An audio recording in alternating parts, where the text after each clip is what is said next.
Compatriotes, compatriotes, compatriotards. Il n'y a pas de miracle, il n'y a pas de magie. Il y a juste la persévérance, la cohérence dans ce qu'on dit. Et je l'ai toujours dit, compatriotes, compatriotes, compatriotards, je l'ai toujours dit que j'essaie d'être constant. Vous comprenez? Il faut être constant, parce que lorsque tu es constant, ça veut dire que tu fais preuve de cohérence avec toi-même. Être constant ne veut pas dire que tu ne peux pas changer d'avis. Mais si tu changes d'avis, il faut circonstancer ça. Vous avez vu vous-même, hein, nous on ne parle pas. Vous avez un truc qui est terrible, c'est la VAR. Ce que vous appelez la VAR. La VAR là, c'est violent. Je me rappelle qu'en 2016, 2017 ou en 2019, lorsqu'il y a eu les exactions, bien lorsqu'Ali Bongo est tombé dans son piège physique, on s'est interrogé en disant mais pourquoi est-ce que les gars là ne prennent pas le pouvoir? Les militaires sont là, pourquoi est-ce que les militaires ne prennent pas le pouvoir? Et moi-même j'ai mis un commentaire qui disait, j'ai une photo de Lugui qui était sorti, j'ai dit c'est un peureux. C'est ce que j'ai dit, c'est un peureux. J'ai dit c'est un peureux. Et quand tu comprends l'esprit du gars, tu te rends compte que le gars est déjà en train de travailler son affaire. C'est déjà en train de travailler son affaire. Mais nous on ne savait pas. Et quand on parle avec le patron, le président dit, vous nous avez poussé.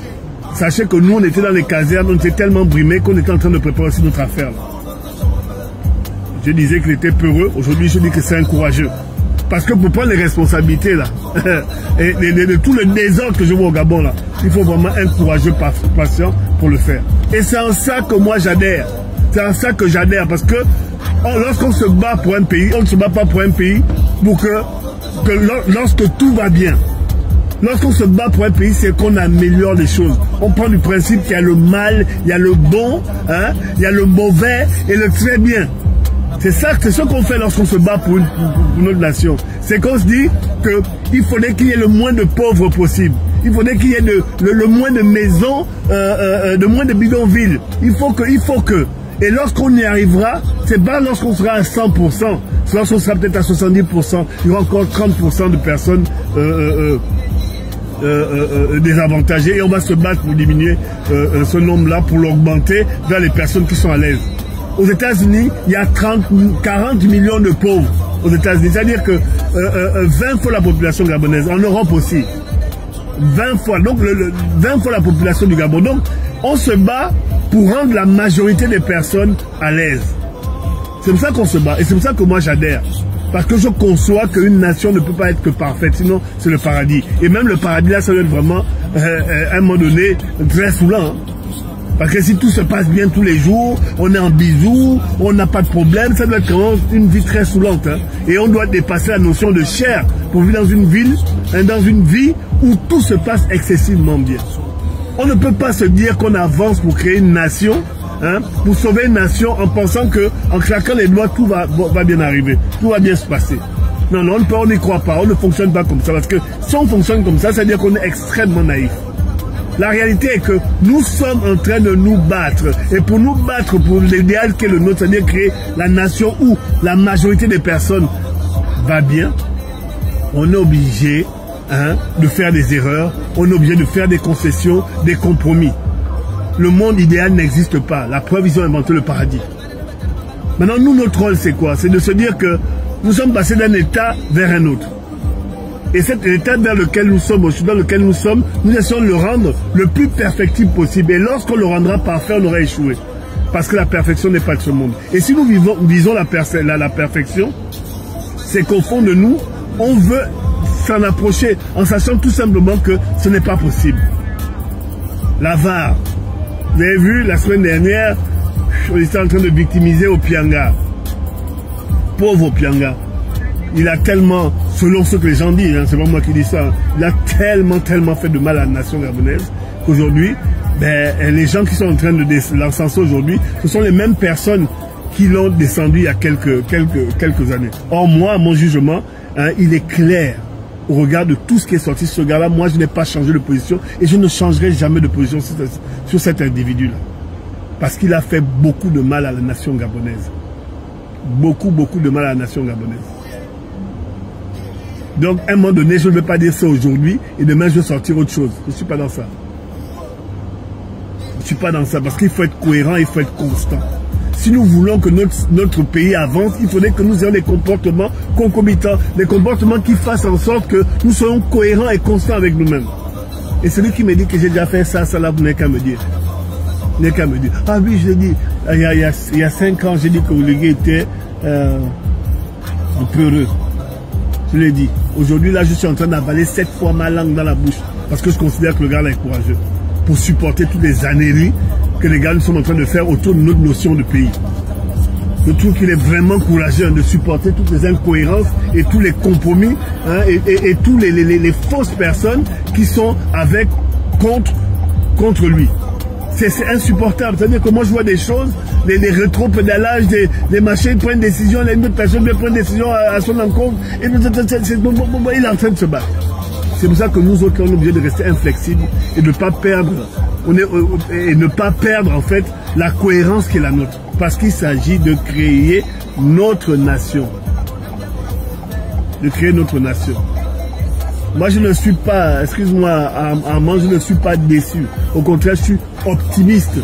Parce qu'il y a des potentialités dans notre pays, il y a du potentiel. Hein, et que c'est à nous de tirer le pays vers le haut. Si vous pensez qu'une seule personne va le faire, vous êtes né déçu. Vous êtes né décevant. Je vous le dis. Moi, je pense vraiment qu'il faudrait qu'on s'arme de patience et qu'on travaille. Et qu'on travaille. Qu'on travaille pour faire les choses de ce pays-là. Si on ne le fait pas, on va attendre que tout vienne du ciel. Et vous savez très bien que attendre que les choses viennent du ciel, ça prend déjà 2000 ans. Donc, restons réalistes.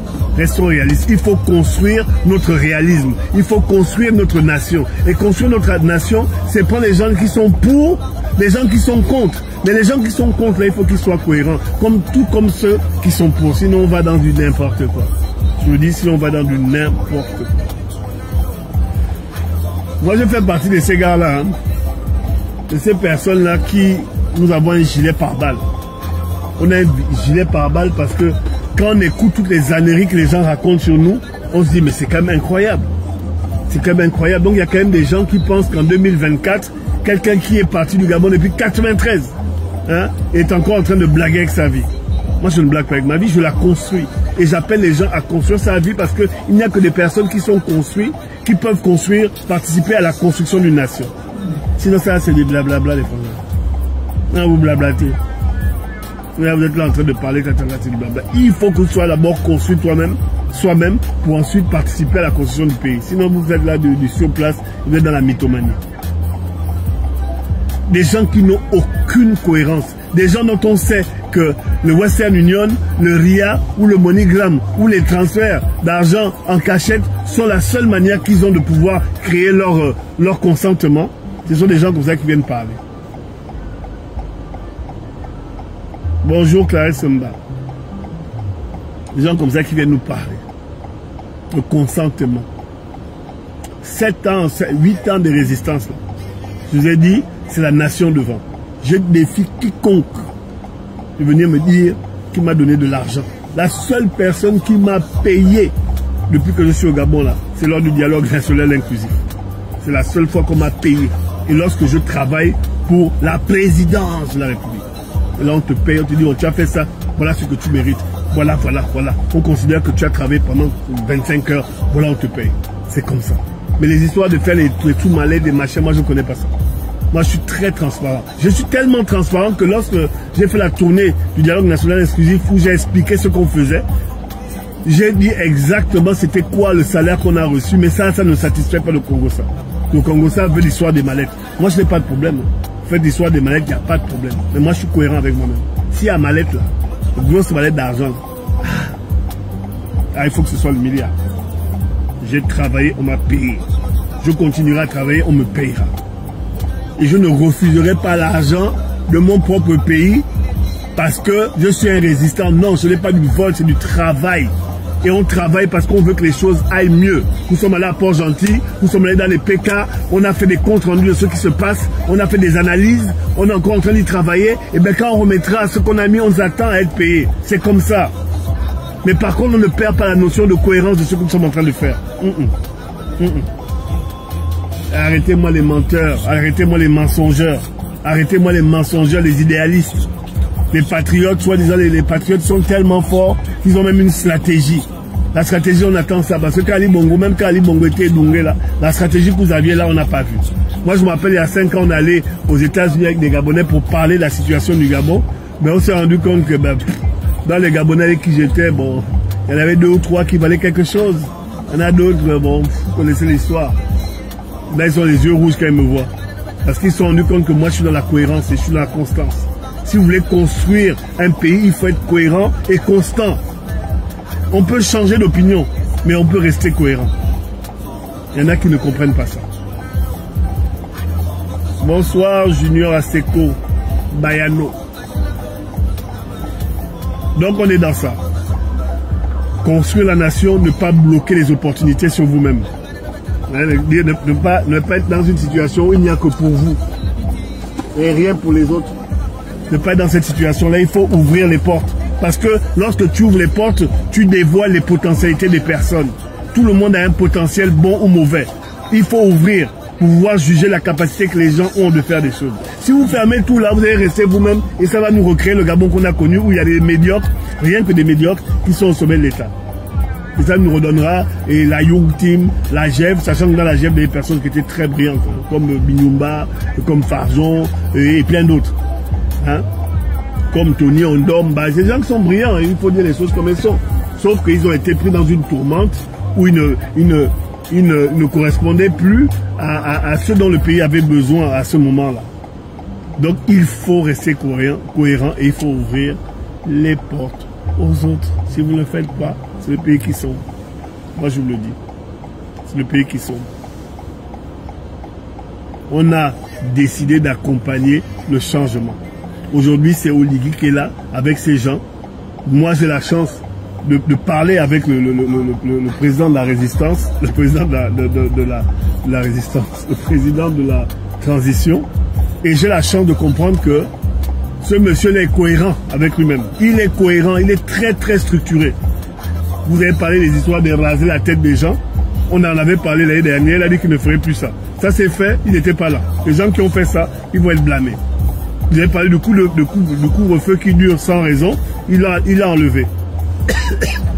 Ça donne peut-être pour vous la notion que le pays navigue à vue. Non, c'est que le pays prend le temps de prendre des résolutions qui vont dans le sens que veut le peuple.